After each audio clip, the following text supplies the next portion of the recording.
Hello the world, it's me, I'm back. I hope you're fine. Well, I am. So, before I say anything else, I wanted to apologize because I'm not very present on IG at the moment. I'm very busy, and the little spare time I've got, I use it creating, and I don't spend as much time as usual on IG. But I keep following your creations. I drop by on daily basis. I don't leave comments because otherwise I wouldn't have the time to have a look at all your creations. But I try to share as much as possible what you create because it's magnificent. So many inspiring creations on IG at the moment, and I think of you all the time. So it's not because I don't leave as many comments as usual that I don't follow you and I don't think about you. I do. Please believe me. And I try to share as much as possible.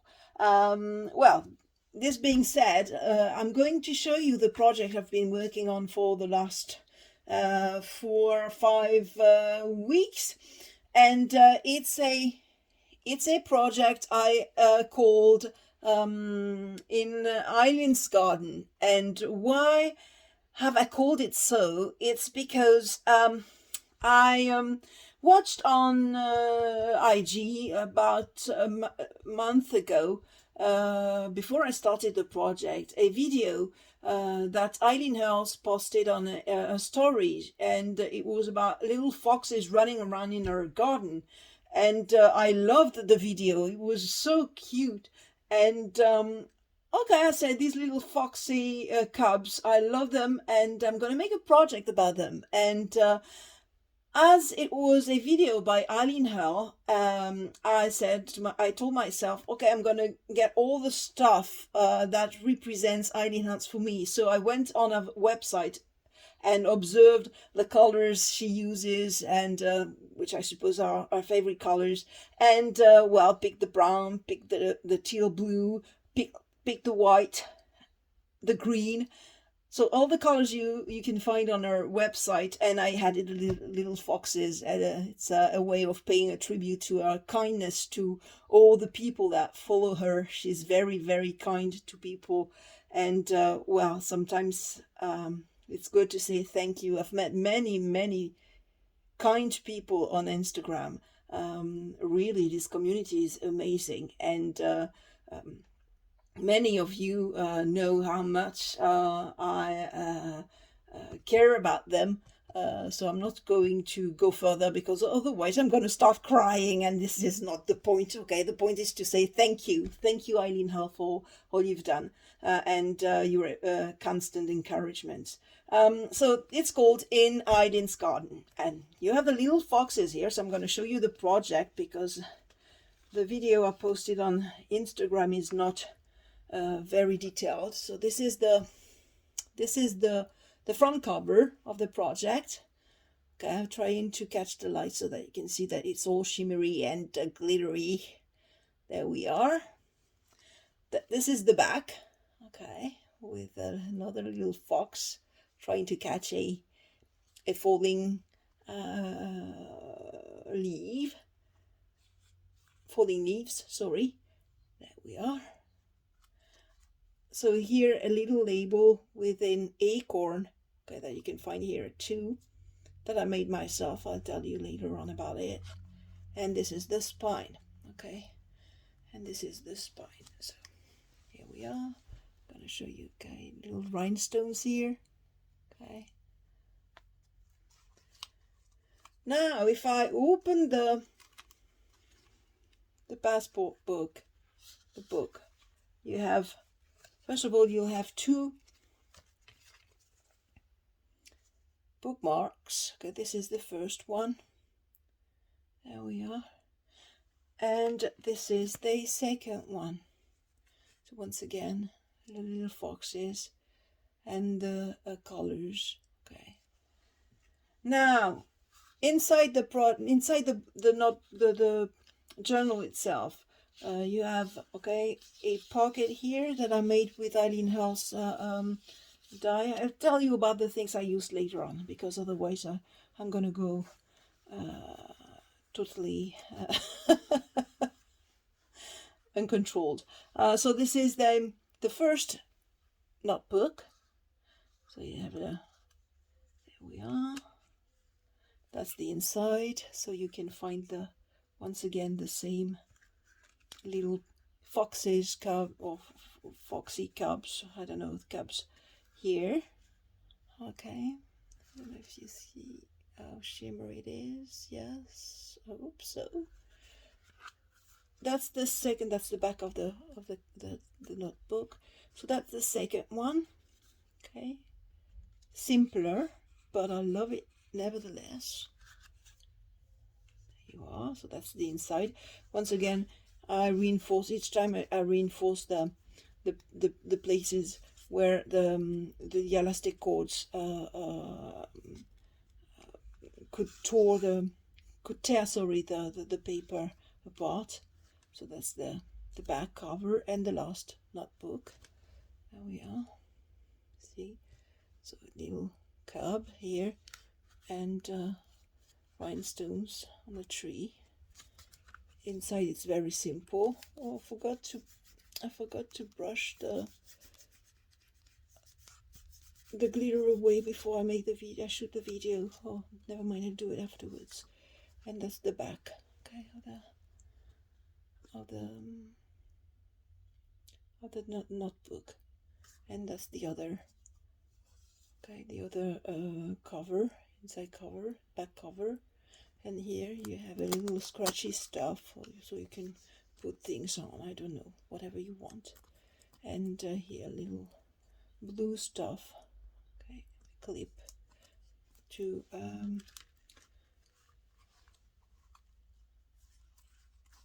there you are. You like it? Hope so. So now I'm gonna try to explain the different things I used for the project. So this time I did the exact reverse process of what I usually do. I had the idea before choosing the materials. So first of all, I had to find stamps with little cubs, because this little foxes, sorry, because this is what gave me the idea. And I happened to have one set that I bought about 3 years ago, and it's by Aladine, okay, and it's a Stampo Clear collection, and it's about it's on the theme of autumn, okay. And I used these magnificent little foxes that you have here, as well as the tree, okay.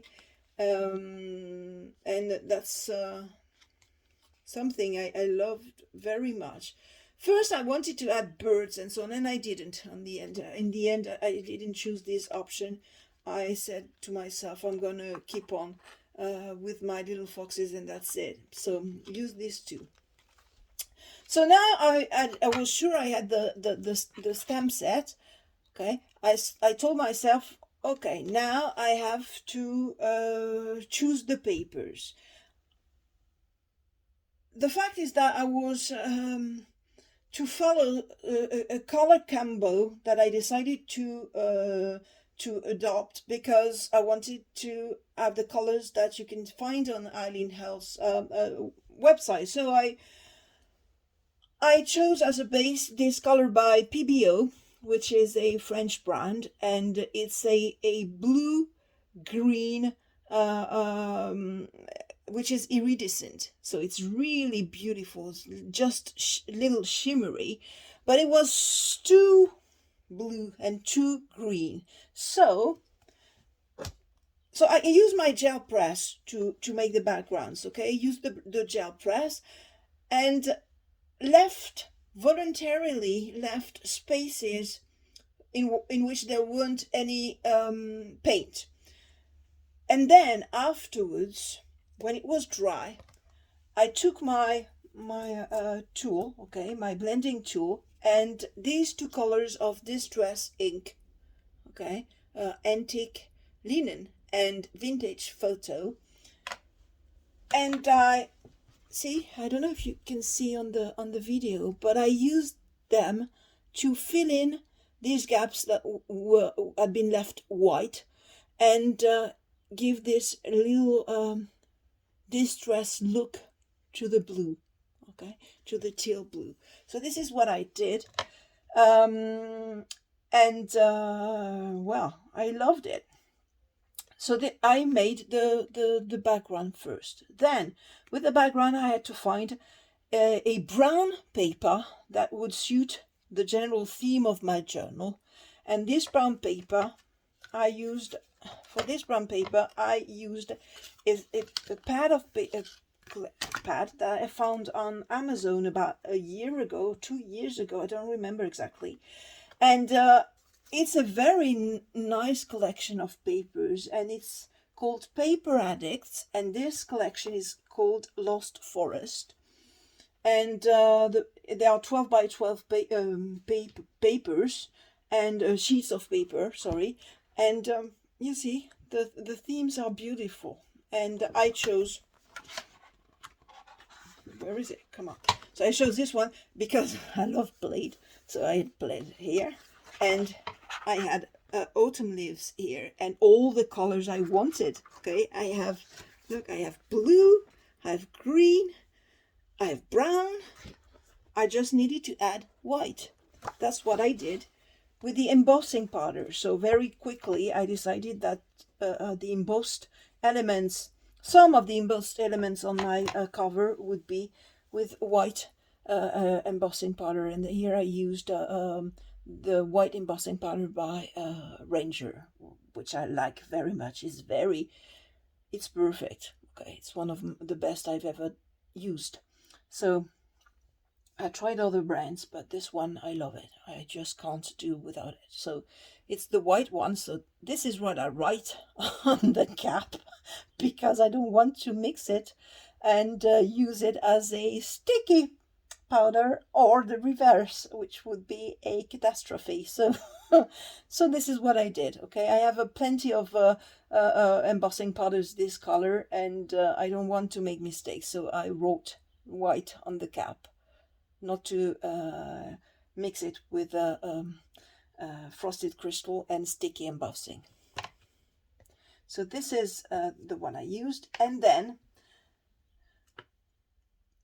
the foxes, well, I wanted them to pop out, so I used a copper embossing powder. Okay, so this is copper embossing powder with my Versamark embossing pad. Now for the foxes, there was a problem, because once I embossed them, they were, okay, the sockets here, the eye sockets were blue, because the background was blue. So I decided to use my gel pen, okay, to fill in the eyes and here the tail of the fox.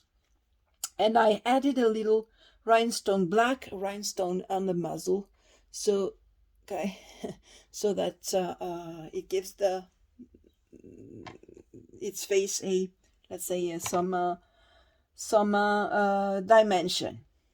And here I used acorns here on the cover, and this one I used acorns I made myself. Okay, to make them I used a very great product I found in my local store as I was rummaging around, and it's called Pattern Mold, and it's a silicone paste that you can create molds with. Okay, you mix two different components. Okay, you sort of smash it and warm it in your hands. When it's perfectly mixed, you have a paste in which you are going to be able to make an imprint of whatever you want to imprint. And I went into my garden and found acorns on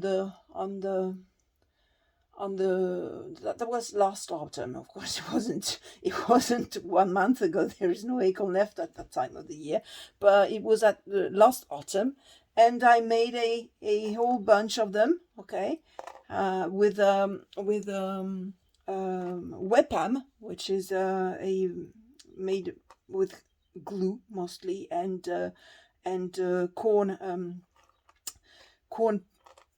sort of mixture. Well, the advantage is that you don't have to use an oven to have it dry. It air dries, and it's great for that.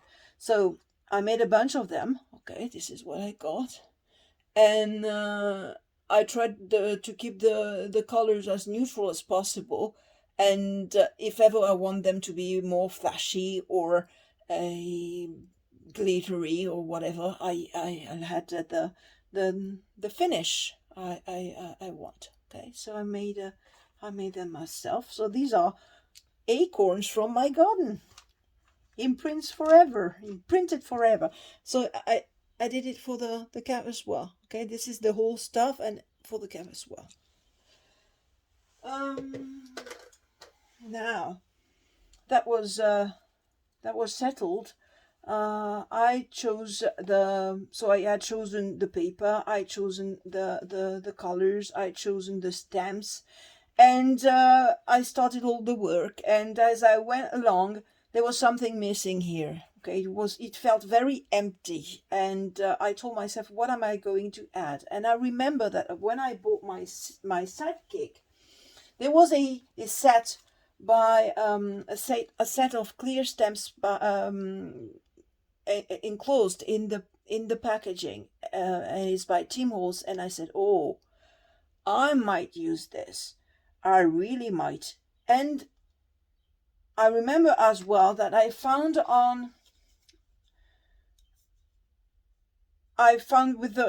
was with the pack, there was this as well.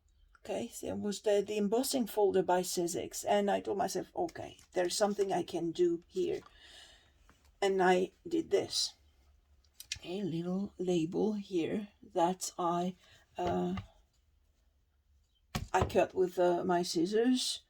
Okay, and I tried to give the labels the same colors of the rest of the journal.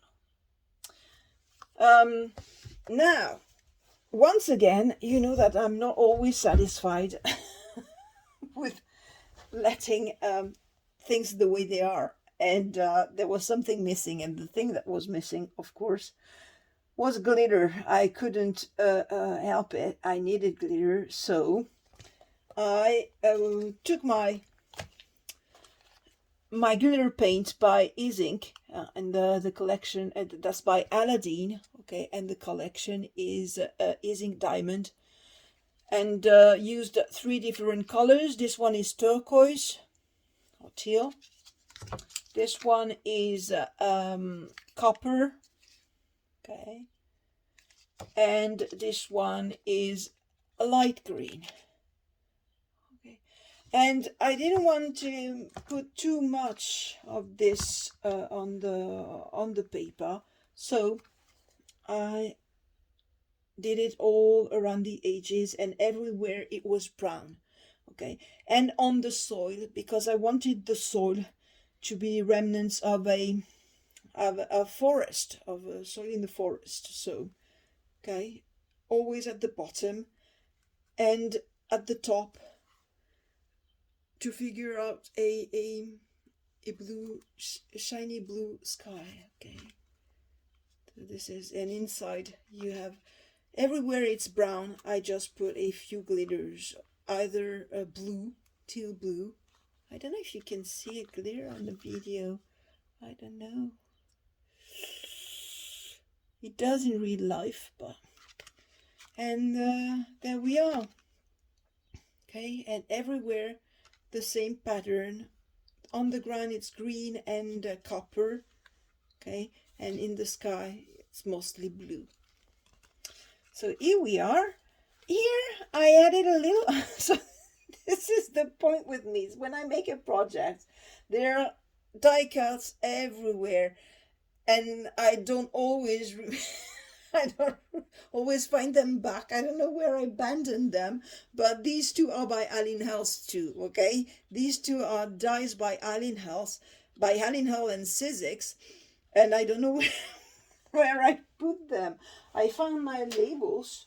Okay, they were under a pile of papers, but I don't know where I put my Eileen Hull dies here. So I probably find them when I clean the stuff, all my stuff here. But I'm sorry, I can't find them right now, and I absolutely wanted to shoot the video. And for the labels, I used my regular set of labels by Sizzix and Tim Holtz, and well, plenty of them, as you can see, different shapes, different sizes, and sometimes there we are. Sometimes I don't know if they are Sizzix, because I guess they are, because this is under this I bought them under this label, but this brand, but I'm not sure they are Sizzix, because I bought them a second hand. So if it's not Sizzix, I apologize, but in my head they are. But the point is that when it's Sizzix, it's written here, and I guess the person who sold them to me, as I bought them a long time ago. These were probably the first dies I've ever bought, and I didn't know anything about scrapbooking at that time. I just knew that I wanted labels, and I guess these are not Sizzix, because I learned later on that usually when it's Sizzix, it's written on the side. So I don't know if this one are. I guess they are. They were sold to me as Sizzix, but I'm not sure they are. Well, if they are not, I'm sorry. And I once again, it was secondhand. So now I'm sure this is Sizzix, and I'm sure this is Eileen Hull, and this is a great scoreboard. This is the one I used to die cut the shape of the journal. Okay, the two covers, the spine, and the little notebooks that you find inside. Okay, so this is a great tool. What else have I used? I used, as usual, my corner chomper. Okay, so that I can have my little my little pocket notebooks inside chomped, and round corners with round corners. I used fabric washi tape, okay, inside here and inside there, so that the papers won't be torn apart. So this is fabric washi tape. This is generic. I bought it on Amazon.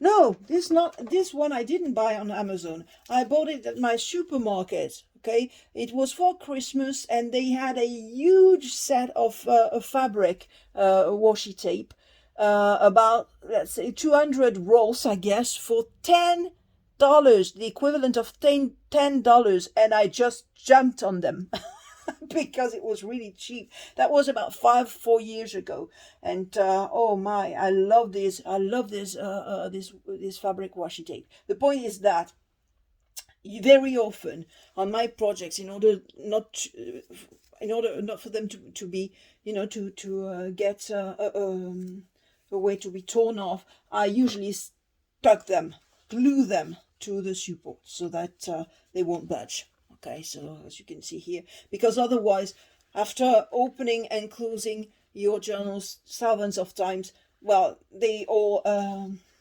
go away. So I've decided to glue them. I use them here as well. What else have I used? This I used, okay, to punch holes in my different bookmarks. Okay. This is very useful. This you have, if you want to make journals, this is the kind of tools you must have. A hammer, very little hammer, and a puncher with different sizes of holes, because when you start making journals, you will use it all the time. Okay, and I've just ordered new puncher. I don't know if you say that. And yes, it's a puncher, I guess, with a oval, okay, oval holes, to punch oval holes. So this is something I use a lot. And that's about it. Of course, as usual, my elastic cord, and for this project I used brown elastic cords for the little journals, the little pocket notebooks, and a teal blue, the exact same blue. And this was a sample I got from my local store that I kept. Okay, it was about that size, and I said, I'm gonna keep it. What for? I don't know, but I'll use it someday, and I did. Okay, I did for this project. Use this the usual ribbon, okay, plated ribbon. I use, okay, and distressed it at some point. On this one, it's distressed. Here, I didn't want to distress them. I don't know why. Didn't feel like it, and added a little tulle, okay, teal tulle. Oh, it's really difficult to pronounce, teal tulle. So this is the project. Well, dear friends, I hope you like it. Oh, I forgot. Oh, I was about to forget as well. I used this, and this I was very happy to get, because it's the 3D embossing folder by Eileen Hull and Sizzix, and you know, it's like a knitted material, and oh, I love it. And I made this with it. See, you can find the knitted pattern on it, and I made one of the cover of one of the notebooks with it. Look, oh, I love this. It's beautiful. It's really beautiful. And I let it like this. I added a little copper ins here and there, but not much. Okay, I let it like this, and oh, it's beautiful. I was about to forget. Well, I guess this is it. I hope you loved the project. I hope I didn't bore you that much with my babbling in English, which is quite approximate at the moment. I don't know why, because I'm tired, probably. And currently, when I speak English, I'm not dealing with scrapbooking. Most of the time dealing with buildings and highways and bridges and tunnels and digging tunnels, and there is not much to do in this with crafting, paper crafting. So I'm sorry if my vocabulary was sometimes a bit approximate, but that's why. Okay, that's the reason why I'm not using it that much at the moment. More into building and construction and architecture. So I'm leaving you. I'm sending you plenty of good vibes. Well, I don't have many in stock, but I'll send them anyway, and I share them with you. And I hope you're all fine. Trying to find tranquility and serenity in crafting. See you soon, all my friends, and take care. Bye bye.